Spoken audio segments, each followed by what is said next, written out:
Halo sahabat Mido, apa kabar? Pasti sahabat Mido dalam keadaan sehat selalu ya. Amin. Amin. Kita buka dulu kali masker. Oh iya, biar iya. mereka bisa lihat kita. Iya, keberlihat Parah. keaslian kita ya. Halo. Keaslian. Nggak nyesel kan? Lihat kami buka masker. Kebetulan kita udah divaksin dan seluruh proses dari rekaman hari ini sudah mengikuti protokol kesehatan. Yes. Jadi nggak usah Betul. khawatir ya. Ki, kita hari ini ngapain sih? Nah, hari ini tuh adalah hari yang spesial, Mbak. Kenapa? Oh, Karena hari ini Instagram Kanim Soekarno-Hatta itu sudah mencapai followersnya sebanyak 15.000. Wah. Bayangin 15.000 loh. Terima kasih ya, sahabat Mido. Semuanya. Follow kita dari awal sampai Sekarang ya, yang udah follow dan nggak unfollow pasti. Oh iya, jangan unfollow ya. Jangan Kalau unfollow. unfollow jadi 14.900 nantinya. Iya. Oke, terus kan hari spesial nih, 15K. Betul, Mai. Kita ngapain gitu, ngapain? Oh iya. Pasti ada something special Bener, juga dong bener. seharusnya. Jadi kita tuh udah punya nazar sebenarnya gitu. Kalau tercapai 15.000 followers secara organik nih, Organik dong. nggak beli, Nggak beli. itu kan ditunjukkan dari komen-komennya dong. Oh, yes, Kayak yes. Nah, kita akan membacain komentar-komentar dari para netizen yang selama ini udah setia follow Instagram Kanim Suta gitu. Yeay! Yeay! Wah, Kita, spesial kita banget. penasaran banget sebenarnya mereka komen-komen apa ya Iya. di Instagram kita. Yang bilang kita nggak bacain komen, sebenarnya enggak ya, kita baca kok. Kita baca, bahkan sebelum tidur juga kadang kita baca ya. Iya, kita baca. Iya. Saya sebelum Sampai tidur. ketiduran. Akhirnya ketiduran baca komennya. Oke, berarti kita hari ini baca komen dari netizen ya. Netizen, Terpilih. benar. Komen-komen terpilih ya. Bener, ini udah dipilih sama tim editor. Kita juga belum tahu sih komennya apa gitu. Jadi langsung cek it out. Cek gitu. Oke. Yuk kita baca. Oke, yuk. komen yang pertama ya. Komen. Apa nih? Tunggu dulu. Ada apa? Oh, apa ini? Oh, oke. Jadi gimana tujuannya ini sebenarnya, Mas? Kenapa? Oh, kayaknya menjawab pertanyaan netizennya, membaca komentar netizennya, ini pakai challenge nih. Challenge-nya sambil makan samyang. Oh, ini samyang. Aku pikir mie tek-tek Jogja loh. Oh, ya ampun. Mirip lah. Mirip ya. Ini ngomong-ngomong dimasaknya dari jam berapa ya? Oh, kayaknya udah lepek. Oh iya, sebenarnya ya. Tim kreatif kita emang sangat kreatif Kreatif sih. banget loh ini. Takutnya dimasak kemarin. Kemarin Iya. bahaya loh ini. Iya, oke. Tapi ya berhubung perut kita udah kuat ya, Mbak ya. Oh, udah kuat kok. Baca komen netizen Baca aja komen kuat, aja kuat, apalagi perut. Oke. Insya Allah. Ya, oke. Langsung kita baca mulai. sambil, jadi aturannya gimana nih? Kita baca sambil makan atau makan dulu sambil baca nih enaknya? Mai. Enaknya kita makan dulu Makan, terus kita baca. sambil baca. Oke, boleh. netizen, ya, Boleh. selamat makan Jadi kita makan sama-sama. dulu nih ya, Ya. netizen semuanya. Udah pada Makan makan dulu. dulu ngomong-ngomong. Ya, Mas editor jangan iri ya, Mas kameramen Oh, juga ini jangan banget sih pengen. aromanya. Bapak produser juga jangan pengen ya. Suka biasa makan samyang nggak, Mai? Suka, tapi nggak Suka boleh ya? sering-sering. Lu kayaknya semuanya juga suka Oh iya, kelihatan kan? Marahin makan ya. Samyang ini kayaknya sambalnya nggak pelit-pelit ya, nggak tanggung-tanggung. Langsung berasa sih, berasa aja. banget. Boleh minta kerupuk nggak? Oke, minta kerupuk. Ada kerupuk nggak? Tadi kamu nggak bilang sih, Bang kameramen ada kerupuk nggak? Apa gitu, peye deh, kayaknya enak deh. Oh gitu ya. Atau apa kacang pilus kayak gitu? Oh nggak ada. Terima kasih untuk jawabannya. Satu kali lagi, terus kita langsung jawab ya. Oke. Bentar ya, sabar ya. Satu kali gitu, satu kali suapan. Apa satu kali ronde makan? Oke. Mbak Maya nikmati aja, biar saya yang baca. Kamu baca dulu. Bentar. Ini pertanyaan pertama dari Debbie. Oke. Modern sekali nih sepertinya. Oke. Pertanyaannya, pertanyaan komentarnya. Mood liburan ke Dubai rusak. Dubai cuy. Dubai. Tahu nggak Dubai di mana? Aku pernah denger aja. Saya pernah denger nih, kayaknya sultannya pada kesana nih kalau liburannya. Mood Oke. liburan ke Dubai rusak gara-gara officer imigrasi Soekarno-Hatta jutek gila. Udah jutek gila lagi. Waduh. Siapa tuh? Senyum bisa kali Mbak. Contoh tuh teller bank BC bintang gitu. Pelayanan publik kok kaku gini sih? Oke. Aku jawab ya. Iya, jawab. Kamu Aku bertanya. makan. Oh ya, oke. Nih, Makasih lo udah pengertian. Mbak Debbie, nggak bagus loh kalau moodnya rusak cuman gara-gara satu orang. Gitu ya. Mungkin pada waktu itu bukan jutek kali ya, hanya waspada, tegas, melakukan profiling. Betul. Namanya kan profiling. Kalau misalkan sambil cengengesan kan lucu juga. Mbak mau kemana? Ngapain di sana? Gitu kan. Yang ada nanti Mbak Debbie-nya ilfil. Apa sih cengengesan? Katanya nanti mau imigrasi, meriksa. bilang imigrasi gila gitu kan. Wah itu nanti beritanya kemana-mana lagi. Beda lagi gitu kan. Jadi memang mungkin dalam memeriksa kan mbaknya harus teliti nih mbak petugasnya. Karena harus teliti mungkin senyumnya nggak terpasang maksimal. Lagian kan setahu saya kayaknya imigrasi pakai masker ya. Oh iya. Mbaknya bisa tahu kalau nggak senyum tuh gimana? Mungkin dari matanya. Dari matanya kelihatan. bisa Dari matanya. Oh ini harusnya gue ngeladenin ya. Soalnya lu nyauki.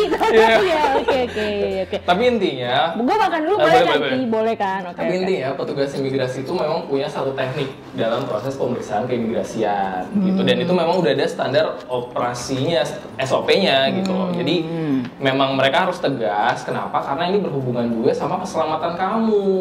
Ketika kamu melakukan perjalanan ke luar negeri, itu kan ada tanggung jawab kita sebagai petugas imigrasi yang menerapkan izin kamu untuk keluar meninggalkan wilayah Indonesia. Nah, kalau kamu kenapa-napa di luar negeri, yang bertanggung jawab tentu saja salah satunya petugas imigrasi yang mengizinkan kamu untuk pergi gitu loh. Jadi kalau mereka kelihatannya jutek atau mereka kelihatannya serius, ya memang lagi serius meriksa dokumen kamu supaya kamu tuh aman gitu. Jadi dibalik sifat mungkin yang kelihatannya dingin, jutek, sebenarnya mereka tuh perhatian loh sama kamu gitu. Salahnya gitu. Lagian mbak, cuma gara-gara satu gantian hal. Ya gue yang makan ya. Oh ya oke. Cuma gara-gara satu hal, pasti udah bayar mahal dong ya ke Dubai-nya. Masa rusak sih moodnya selama liburan? Jangan. Oke, next. Gantian. Ya, gantian. Komen. Ini kayak kita di challenge kayak gini malah seneng ya. Emang lapar juga sih. Sebenarnya. Terima kasih ya tim kreatif. Terima kasih tim kreatif. Pacar saya nggak bisa masuk Indonesia.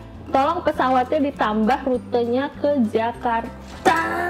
Oh. Bentar. Kita jawab pelan-pelan dulu. Atau kita minum dulu mungkin ya. Oh boleh ya minum ya. Boleh ya. Minum ya. Boleh. Oh ini masih belum ada mereknya nih, gimana sih? Ya, belum dapat sponsor sih. Pihak-pihak yang kalau mau merasa. sponsor boleh loh. Biar ininya ada tulisannya gitu. Iya gitu. Nih, pacar saya nggak bisa masuk Indonesia. Alasannya apa dulu nih?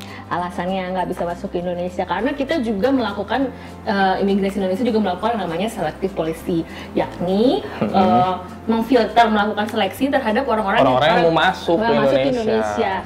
Agar nanti yang masuk itu kalau bisa jangan penjahat, gitu kan, jangan juga kriminal atau malah DPO dari negara orang. Jadi ada faktor keselamatannya juga, keamanannya juga, dan ada faktor kemanfaatannya juga. Jadi orang yang masuk ini harus orang yang bermanfaat dong buat negara kita. Iya gitu. betul. Takutnya nanti kesini malah ternyata berniat jahat kan, itu waspada aja. Nah, tapi kita bukannya suuzon sama pacarnya Mbak Thomas ini. Iya, saya nggak tahu. Saya juga nggak tahu nih.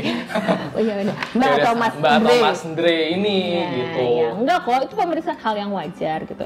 Tolong pesawatnya ditambah rutenya ke Jakarta. Nah, kalau soal pesawat ditambah rutenya, itu urusannya maskapai. Bukan urusan imigrasi gitu.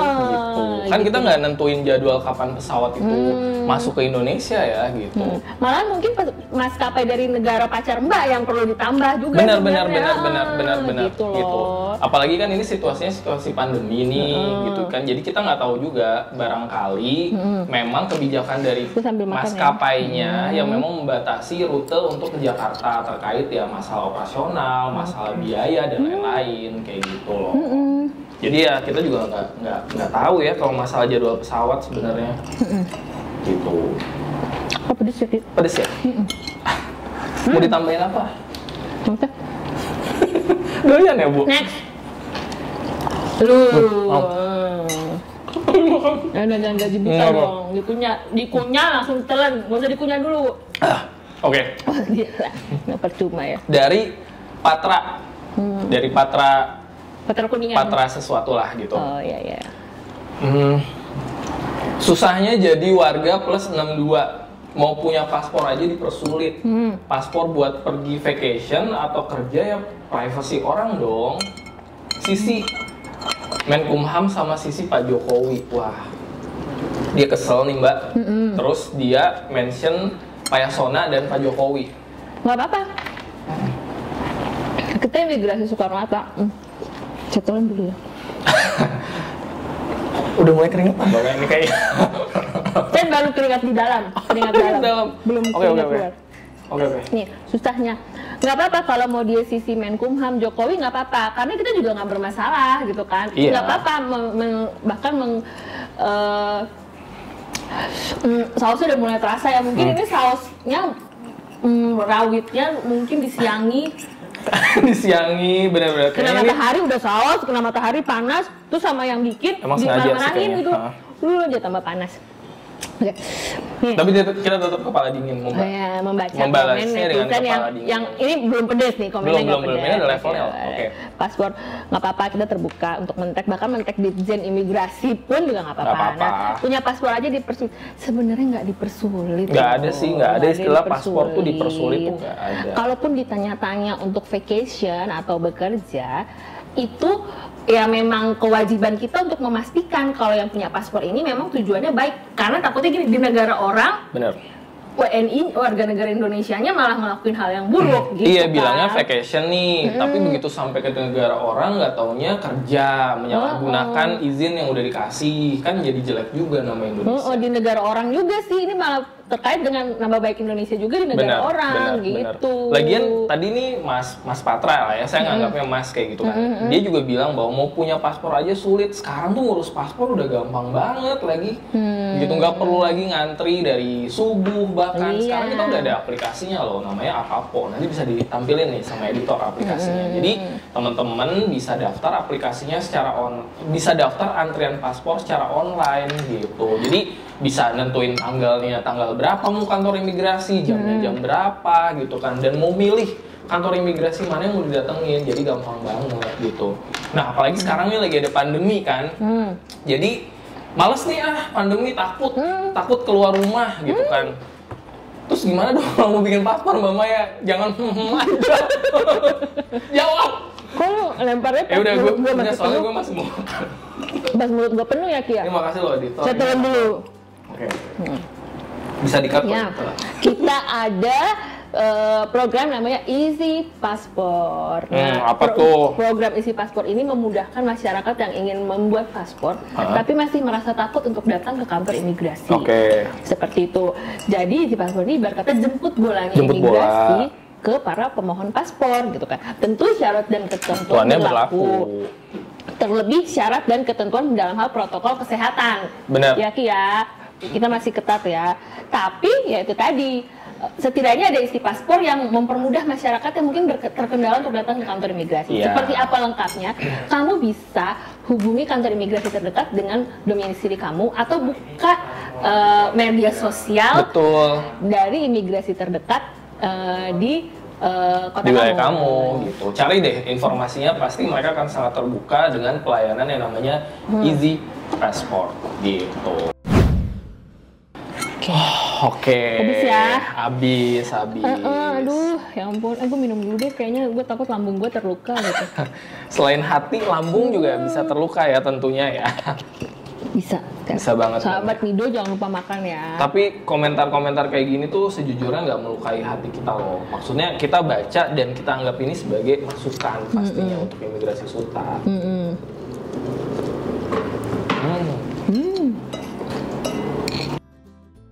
Kok ya ekspresinya ya? Harusnya kan kita kepedesan loh ini Mbak. Memang doyan pedes kayaknya. Lapar sih. Oh iya bener-bener lapar. Oke, sambil nih. Video makan gue baca. Oke, komen selanjutnya ini dari Levi. Dari Levi XXX. Oke, yang pertama. Bentar. Levi kayak nama fashion jeans gitu. Oh gitu. Dari terus dia bilang kayak gini nih. Apa? Tolong dong buka VOA. Tolong dong dibuka VOA-nya Min. Temen saya dari Taiwan nggak bisa kerja nih di Indonesia. Dari Taiwan loh. Aduh, pedes. Pedes komennya apa pedes Sampai nih, dua-duanya, oke. Makin kesini makin pedes ya level komennya. Aku boleh jawab nggak, Ki? Boleh dong. Malah tujuannya ibu di sini kan dibayar dengan mie untuk menjawab, Bu. Iya. Maaf. Satu-satu. Ini satu-satu bukan kita tidak perhatian dengan para WNA yang mau masuk ke Indonesia dengan VOE ataupun satu lagi apalagi kita bebas visa kunjungan ya, BPK. Banyak juga yang meminta dua hal itu dibuka. Tapi satu-satu kan kondisi juga masih begini. Masih pandemi juga seperti itu. Jadi visa untuk kunjungan kan sudah dibuka tuh. Benar. Baru aja dibuka gitu. Nah, untuk yang VOE dan BVK-nya bertahap ya gitu. Kalau mereka dibuka semua sekaligus masuk begitu, terus nanti kasus yang positif naik lagi, kita juga yang salah. Iya, kenapa dibuka? Bahaya juga gitu kan. Jadi ini intinya koordinasi sebenarnya kalau boleh cerita nih teman-teman, ini tuh koordinasi tentunya antar instansi ya. Jadi ketika memutuskan untuk membuka satu visa atau membuka satu peluang orang masuk ke Indonesia, yang nggak serta-merta dari pihak imigrasi juga gitu loh. Nah, kita bukanya secara bertahap gitu kan. Kalau visa on arrival dulu mungkin ada yang pernah pakai fasilitas itu, kalau sekarang belum kita buka. Dari mulai 2020 dari pandemi belum kita buka, tetapi kita bisa apply juga visa secara onshore maupun offshore di luar negeri. Jadi masih banyak opsi lainnya ketika mau masuk ke Indonesia gitu. Betul. Ini gue udah mau habis. Ya lo masih banyak aja. Tolong ya Bapak di pelan-pelan. Agak pelan-pelan ya. Harus dipas-pasin sama jumlah pertanyaannya. Iya, jumlah pertanyaannya gitu. Oke. Ini saya baca ya. Oke. Tadi tuh ada nih. Petugas imigrasi kok TikTokan? Goyang-goyang mulu. Kapan kerjanya? Sampah. Berarti jangan-jangan follow TikTok kita juga loh. Iya loh. Wow. Berarti dia ngeliat. Berarti dia ngeliat. Berarti masih ngeliat. Oke. Mas atau Mbak nih, Gus. Kan bisa aja dia Gus. Gusti juga cewek bisa juga kan ya. Mbak atau Mas Gusti, petugas. Kan gini, ini kan terkait penyampaian pesan ya. Nah, penyampaian pesan itu kalau bisa kena di semua aspek masyarakat, bahkan aspek warga TikTok. Benar. Iya kan, karena kan di setiap media sosial nih, Instagram, Facebook, Twitter, itu masing-masing beda-beda tuh audiensnya. Audiensnya beda-beda. Karakternya juga beda-beda. Nah, kenapa enggak sekarang TikTok juga lagi booming, kita kemas informasi dan pesannya itu se-fun mungkin, tapi bisa juga sampai ke warga yang ada di TikTok. Benar, jadi tetap ada unsur edukasinya juga buat masyarakat. Karena kan sebenarnya usia dari kita ya, pengguna layanan keimigrasian, contohnya deh gitu yang mau bikin paspor kan bukan cuma orang tua aja, tapi ada juga yang berusia 17 tahun ke atas gitu kan, yang mungkin sekarang lagi gencar-gencarnya main-main TikTok gitu kan. Jadi menurut kita TikTok itu salah satu media komunikasi yang juga efektif buat mengedukasi masyarakat juga tentang layanan keimigrasian gitu. Ini kayaknya yang masak samyangnya nih nggak ditaruh garamnya, cabenya doang. Oh gitu. Ya, apa gula? Ditaruhnya gula? Manis? Kalau gula kan manis. Kirain kalau gula kan aku. Kirain gitu jawabnya. Lagi gombal lagi. Nice try. Oke. Nah, satu lagi. TikTok itu sendiri kan terjadi peningkatan peningkatan penggunanya itu di saat pandemi gitu. Nah, kenapa imigrasi nggak ikut gitu kan? Ikut bermain terjun ke gelombang kenaikan itu seperti itu. Kan sebagai government ya, humas pemerintah juga kalau bisa ya up to date juga dong. Benar. Dan yang namanya joget-joget itu juga sebenarnya kita kerja itu loh. Kan jadi membakar kalori juga ya sama ya kayak iya gitu kerja, tapi mungkin orang melihatnya main-main aja, padahal kita ya bekerja dengan fun gitu. Apalagi kan kita di bagian humas gitu kan, jadi ya kita enjoy dengan kerjaan kita gitu. Ini dari mulai terasa pedas nih, gue merasa keringat luar gue udah mulai keluar nih. Nggak cuma keringat dalam. Oke, pertanyaan selanjutnya, wah ini kayaknya dari artis nih Mbak. Dari artis loh, Devi apa yo? Oh, The Virgin. Jangan-jangan The Virgin. Tuhan berikan aku hidup kita harus kayak gini. Satu kali ngomong-ngomongnya. Satu kali kalau jauh Ciki lagi. Oke. Udah. Cukup. Sebelum bubar. Sebenarnya gue malu sih tadi, gue malu sih. Cuman ya demi ya. Tapi ya udahlah. Demi Gitu. challenge. Daripada kita dapat SK kan. Oke. Apa? Pertanyaannya sampai lupa nih kan. Iya, sampai lupa Riki, aduh. Hai imigrasi. Hai juga. Imigrasi. Ya dia hey-nya hey agak gitu. Oh, Hai bukan. imigrasi. Kirain gitu hey. kan. Oke. Lu udah menghalangi cinta orang. Lu siapa? Tuhan. Nice. Heartless banget. Pedes banget. Balikin duit visa gue. Sejak kapan ada uang visa hangus? Akal-akalan kalian aja. Jawab sih. Gue yang baca, gue yang jawab, gimana nih? Perjanjiannya nggak kayak gitu, Mbak. Oke. Jawab. Kalau lu nggak Padahal lagi mikir kan? ya, kalau lu nggak bisa jawab, kita lempar ke meja aja. Sejak kapan ada duit visa hangus? Oke, kita ngomongin masalah duitnya dulu deh kayak gitu. Mungkin teman-teman pernah nge-apply visa negara lain nggak? Contohnya misalnya visa Schengen atau visa Australia atau Amerika kayak gitu. Saya belum. Gitu, itu saya nanya ke teman-teman. Nggak apa-apa, saya belum. Pengetahuan gue bertambah ya. Gitu ya? Abis Nggak. begitu. Oke, ini benar. Oke, jadi dari pengalaman nge-apply visa-visa yang terkenal susah-susah itu, sebenarnya prosesnya itu adalah bayar duluan, baru kemudian ada notifikasi approval gitu. Jadi bukan approve dulu, baru kemudian bayar. Ada beberapa negara yang memang prosesnya itu justru kita apply dulu, masukin dulu dokumen-dokumennya, baru setelah itu bayar, baru kita tunggu tuh ada masa jeda. Nah, saat nunggu, ya kita juga nggak tahu, nggak ada yang bisa jamin apakah visa seseorang tuh bakal di-approve atau enggak gitu, bakal di-issue atau enggak gitu kan. Itu semua betul-betul adalah wewenang dari negara yang bersangkutan gitu. Nah, kalau bilang bahwa duit gue angus nih, udah apply visa Indonesia, tentu ada beberapa kebijakan kenapa visa itu ditolak gitu kan. Gitu nggak sih, Mbak? Oh, nih. Jawab dong. Gantian. Anyway, by the way, Ki. Hah? Minum gue udah segini, minum lu nggak segitu. Emang lu nggak minum, Ki? Nggak pedes kan? Enggak, ini buat cupang. Oh, jangan selalu minta minum gue lagi, jangan. Kayak, nih, izinkan saya menjawab ya, Mbak. Oke. Kayak Putri Indonesia Ya, nih ceritanya. Izinkan saya menjawab. Lo udah menghalangi cinta orang. Sebenarnya kita bukan bermaksud menghalangi cintanya Mbak Devi ya. Karena ya jujur cinta itu hanya milik Mbak Devi dan pacarnya. Tahu dong lu? Iya, ketawa tadi. Okay. Tuhan, enggak, kami bukan Tuhan. Heartless banget. Kami bukan heartless. Tapi ada beberapa pertimbangan yang membuat kami tidak bisa langsung merubah kebijakan ujuk-ujuk. Ujuk-ujuk, benar. Soal biaya visa itu termasuk dalam BNBP. PNBP. Ini gara-gara makan minyak pedas ya. PNBP, penerimaan negara bukan pajak. Penerimaan negara bukan pajak itu yang ngatur. Parah diketawain sama krunya, Mbak. Kamu ya, udah ngerjain saya, ngetawain saya.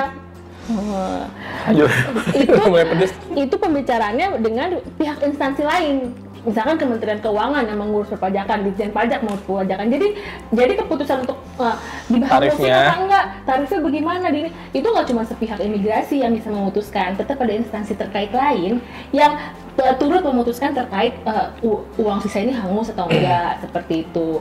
Jadi ya seperti itu gitu. Kita tidak bisa langsung jret. Iya, gitu. apalagi kan sekarang pandemi, memang harus dipahami juga bahwa ya kebijakan itu menyesuaikan juga dengan kondisi dalam negeri kita gitu loh. Ketika pemerintah mengeluarkan satu kebijakan, itu kan melihat juga kondisi COVID yang ada di tanah air gitu kan. Jadi pemberlakuan misalkan visanya jadi tidak berlaku atau apa, itu kan semuanya apa namanya, ya melihat kondisi yang melihat berlaku, kondisinya, melihat kondisi yang berlaku juga gitu. Kebijakan yang tidaknya mungkin udah sebelum ada, dari jauh-jauh dari sebelumnya udah ada. Iya gitu. Jadi contoh sebagai contoh nih, boleh lah ya sharing. Oh boleh. Saya juga sebetulnya nge-apply loh visa. Oh iya. Maksudnya punya visa Australia gitu kan. Tapi dia masa waktunya tuh 1 tahun gitu, dikasih waktu 1 tahun sama pemerintah. Tetapi karena pandemi, ya saya juga nggak bisa pakai untuk berwisata ke sana. Berarti visanya hangus. Apakah kemudian kita marah-marah ketika visa kita hangus? Ya nggak juga kan, karena situasi lagi kayak gini, kita mau liburan lihat kangguru di sana juga nggak bisa ngapa-ngapain juga gitu kan. Betul. Kanggurnya juga mungkin untung nggak dilihat sama kamu. Seneng dia Iya, kayaknya. seneng dia. Ini gue baca nih ya. Oke, mau makan dulu nggak? Oh iya, makan dulu. Masih banyak loh itu. Jangan nanti dilempar ke sini. Kreatif kok, nggak habis-habis ya mie gue. tambah lagi. Tapi ide soal besok-besok kita bikin kayak gini lagi boleh sih ya. Boleh loh, boleh loh. Rujak, seblak, apa ayam geprek. Itu sih kayaknya semua makanan favorit ibu ya. Itu namanya kan usaha. Usaha makan gratis. Ya maklum lah. Ada lagi nih. Baru. Pedes ya? Pedes. Ini udah mulai keringet nih. Ini mulai kelihatan ya?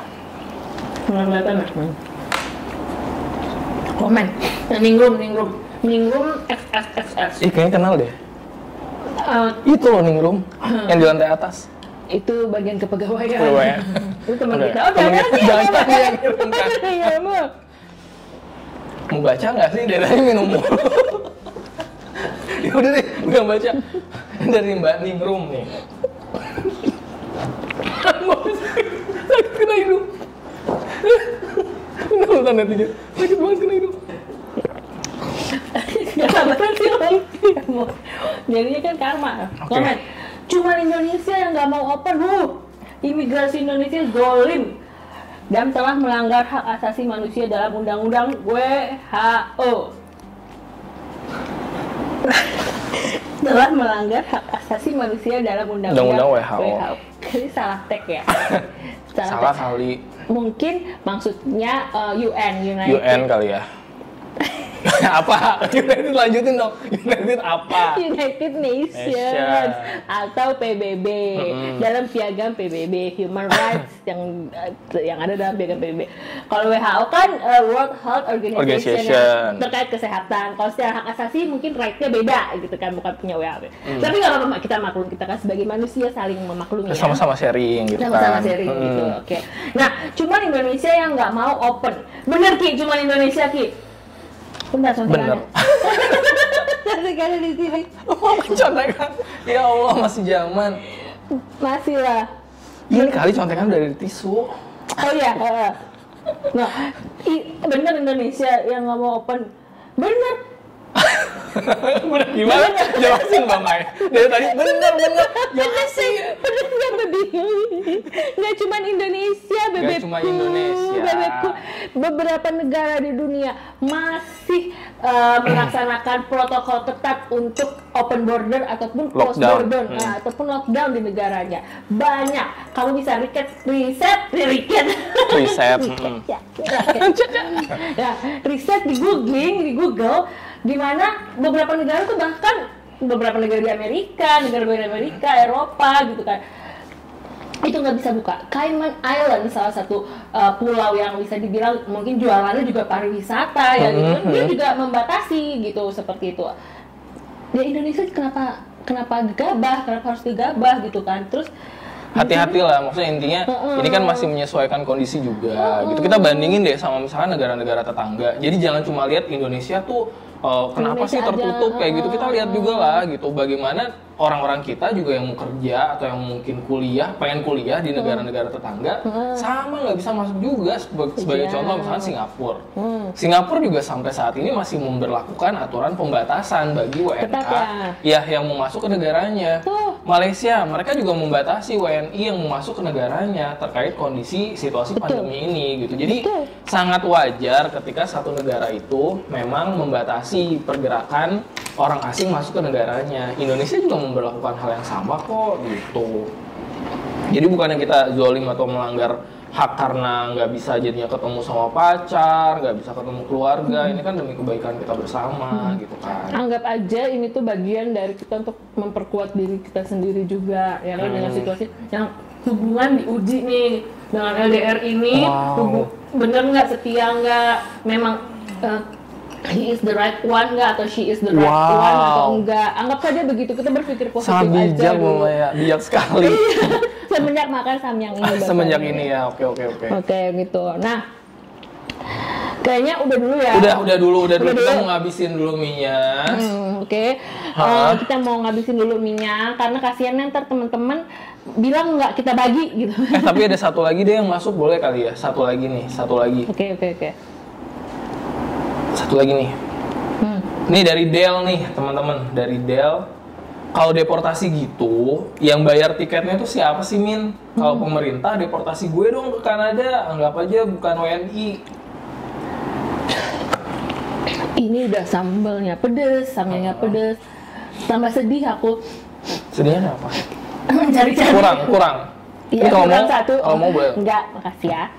Oke, kenapa sih Del? Kenapa gitu? Ada masalah apa sampai pengen deportasi dari Indonesia? Kamu tahu nggak sih kalau deportasi itu konotasinya itu bukannya baik ya, malahan deportasi itu sendiri adalah pemulangan paksa warga negara asing ke negara asal mereka. Kenapa mereka dipulangkan paksa? Karena mungkin mereka melakukan pelanggaran di negara yang mereka datangi.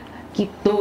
Dan sebenarnya ketika deportasi bisa aja orang itu jadi blacklist loh di negara itu. Iya, gitu. Seperti itu. Nah, kamu kan bilang deportasi gue dong ke Kanada, anggap aja bukan WNI gitu kan. Nah, emang Kanada mau nerima gitu aja? Mau nerima semua orang kan enggak. Kanada gitu. juga pasti melakukan selektif policy juga gitu kan. Canggih banget apa sih selektif policy itu menseleksi kebijakan untuk menseleksi warga negara asing yang mau masuk ke suatu negara. Betul. Supaya yang masuk ke negara itu hanyalah warga negara yang memang membawa manfaat bagi negaranya. Kayak kamu nih, kamu nggak mau kan asal masukin maling atau asal masukin orang yang menjadi beban keluargamu gitu.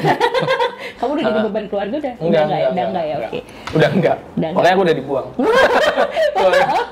Logikanya kamu dibuang karena kamu bukan beban keluarga. Gitu intinya.